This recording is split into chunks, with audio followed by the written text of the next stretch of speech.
ఇది క్రమం, పద్ధతి. పట్టడన్నం ముందు పెట్టుకున్నప్పుడు ఎగబడి తింటాం కాదు, అది జంతువులు చేసే పని. అవి జంతువులు, వాటికి ప్రేయర్ చేయటం తెలియదు. కానీ మనం మనుషులం, అందులో ప్రభు రక్తంతో కడగబడ్డ పరిశుద్ధులం. కృతజ్ఞత చెప్పి తినాలి. ఒక్క మాట థ్యాంక్స్ అన్న చెప్పి తిను. ఆత్రం ఆకపోతే ప్లేట్లో అది ముందు పెట్టంగానే ఎక్కడెక్కడ జీర్ణ రసాలన్నీ ఊరతాయి. ప్లేట్లో పెట్టకముందు ఏం హడావుడి ఉండదు. అదేందో మరి అన్నం ఆహారం ప్లేట్లో పెట్టిన తర్వాత ఎవరన్నా ఆపితే చిరాగ్గా ఉంటుంది. అందరికీ శోధన ఉంటుంది. అందుకని దేవా, ఈ ఆహారాన్ని బట్టి నీకు స్తోత్రం, కృతజ్ఞతలైన ఒక థ్యాంక్స్ చెప్పన్నా తిను. కొంతమంది అయితే కొంచెం 2 ముక్కలు ఇంకా ఎక్కువ మాట్లాడతారు.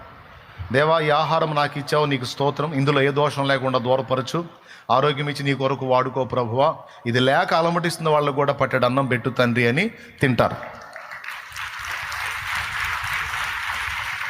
నేను కూడా నా చేతో నలుగురు పెట్టేటట్టు ఇంకా శక్తిని అయ్యా అని తింటా.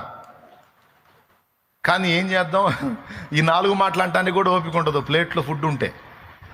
ప్రభువా నీకు స్తోత్రం, నాకు ఆత్రం, ఆమెనని ఎగబడి తింటా ఉంటారు. దేవునికి స్తోత్రం కలుగునుగా. అట్లా కాకుండా కొన్ని పద్ధతులు డైలీ మనం చేసుకోవాల్సిన విషయాలు ఇవి.